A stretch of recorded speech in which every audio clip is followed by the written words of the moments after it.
নাই, আমার এমন ভালো নামাজ নাই, আমার এমন ভালো রোজা নাই, আমার এমন ভালো সদকা নাই।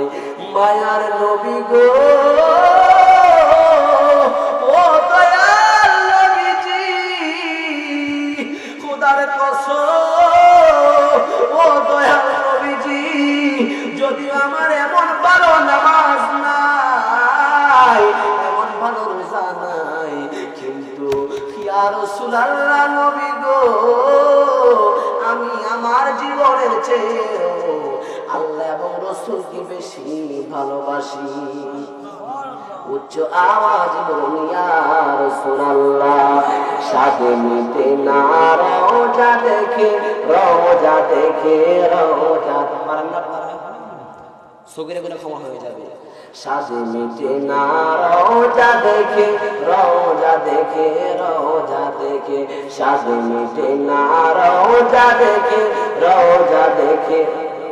কি উপমা দিব আমি, কি উপমা দিব আমি আমার মুখে, সাদে মিটে না রওজা দেখে, রওজা দেখে, রওজা দেখে, সাদে মিটে না রওজা দেখে, রওজা দেখে, রওজা দেখে।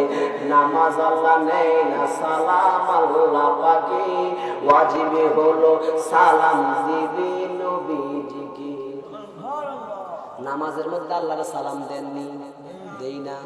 নামাজ আল্লাহ নেয় না সালাম আল্লাহ পাকে, কিন্তু ওয়াজিব হলো সালাম দিবে কাকে? নবীরে সালাম দেইনি আমরা, দেই কিনা বলেন? আসসালামু আলাইকা আইয়ুহান নবী, সালাম দেই কি দেই না? খোদার কসম, নামাজের মধ্যে যদি কোন চেয়ারম্যানকে সালাম দেওয়া হয় নামাজ বাতিল হয়ে যাবে। কোন আলেমকে যদি সালাম দেওয়া হয় নামাজ বাতিল হয়ে যাবে। কোন ফিস সাহেবকে যদি সালাম দেওয়া হয় আমাদের মধ্যে নামাজ বাতিল হয়ে যাবে। কিন্তু আমার নবী রাহমাতাল লিল আলামিন সালাম না দেওয়া হয় নামাজ বাতিল হয়ে যাবে। সুবহানাল্লাহ বলেন। নামাজ আল্লাহ নেয় না সালাম আল্লাহ পাকে, ওয়াজিবে হলো সালাম দিবে নবীজিকে। ওই নবীকে ভালোবাসতে, ওই নবীকে ভালোবাসতে থাকিবে সুখে, সাথে মিটে না রওজা দেখে, রওজা দেখে, সাথে মিটে না রওজা দেখে, রওজা দেখে, রওজা দেখে।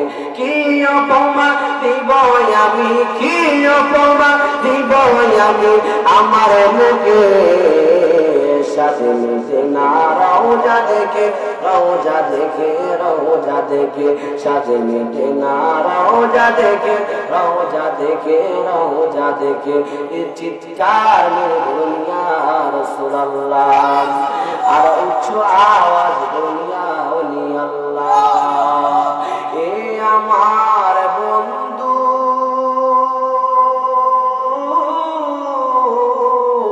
হে বাবারা, এই এলাকার মধ্যে হয়তো আপনাদের সামনে আমার আর পরিচয় হয় নাই কখনো, আমি অনেক দূর থেকে আসছি, কিন্তু হাসরের ময়দানে যার যতটুকু ভালোবাসা প্রেম আছে তার সঙ্গে হাসরের ময়দানে দেখা হবে। আপনার যদি আমার ইমানি ভাই হয়ে থাকেন, আপনার সঙ্গে আমার রক্তের সম্পর্ক নাই, ভাই বোনের সম্পর্ক নাই, কিন্তু ইমানদার যদি হয়ে থাকে, আপনি যদি আমি এবং আপনি ইমানদার হয়ে থাকেন, কাল হাসরের ময়দানে আমাদের দেখা হবে। এই কারণে বলে দিয়ে যাই, আমার নবীর ভালোবাসা দরকার আছে না নাই? আমার নবী ভালোবাসা প্রয়োজন আছে। আলা আলা ঈমানা মান লা মুহাব্বাতা লাহু। আমার নবী বলে দুনিয়ার মানুষ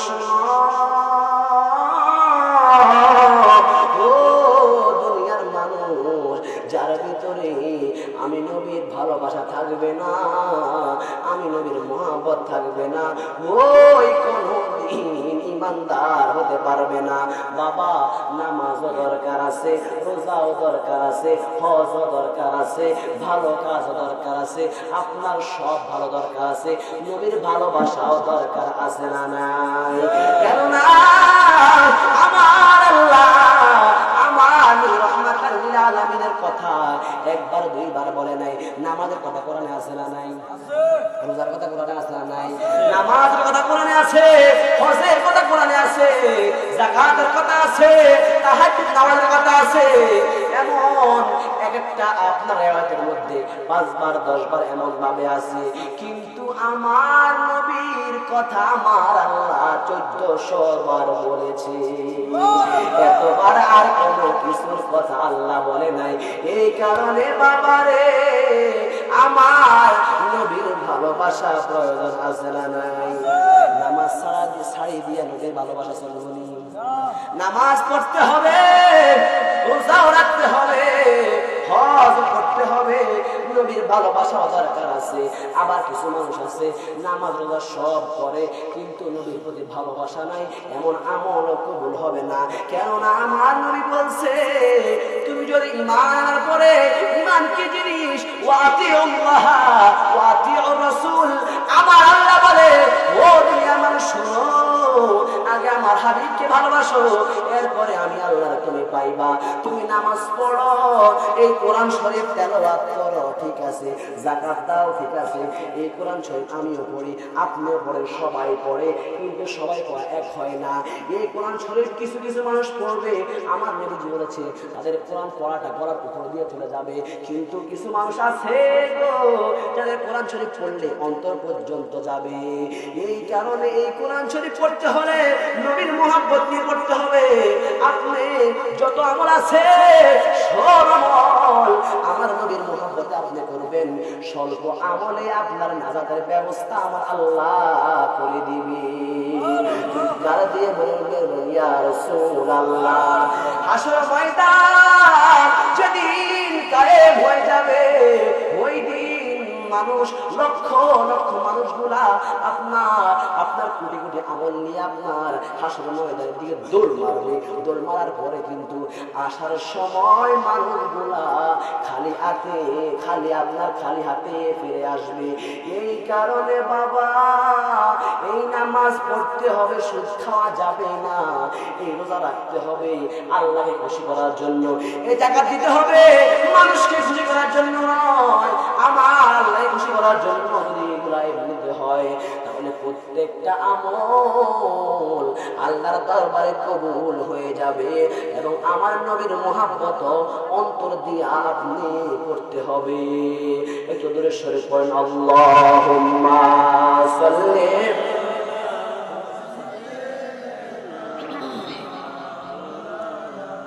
মুহাম্মদ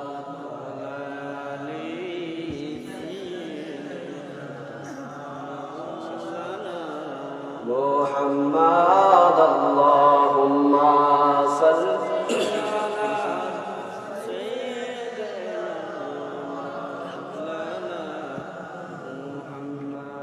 ওয়া আলা আলি সাইয়্যিদিনা সকলে বলি আলহামদুলিল্লাহ। আমরা সবাই নামাজ চাই কি চাই না? রোজার দরকার আছে না নাই? সামনে রোজা আছে না? প্রথম তারাবির দিন সবাই একবার গদ্র চলে যাবে মসজিদের মধ্যে, পরের দিন একজন যাইবেন না, ঠিক কিনা? প্রথম দিন প্রথম কথা, দ্বিতীয় কথা, পঞ্চম কথা শেষ দোতলা পরে, পরের দিন আর ওকে মুসল্লি হওয়া যায় না বাবা, আছে না নাই? এরপরে যে মসজিদ সূরা তারাবি, এই মসজিদ খেয়াল করে প্রথম তারাবি যেটা এটা ভুল যায় না, ওই যে সময় লাগবে বেশি। তাহলে বাবা যদি আল্লাহকে আপনি পান, যদি আপনি পাইতে চান, আপনার খতম যদি আপনার যেখানে খতম তারাবি হয় সময় লাগবে, আপনি মনে করবেন আমি তো কোরআন শুনতেছি, ঠিক কিনা বলেন? কোরআন শুনতেছি, কোরআন মধুর বাড়ি শুনতেছি আমি, তখন আপনার সময়টা আপনার কাছে মূল্যবান হবে।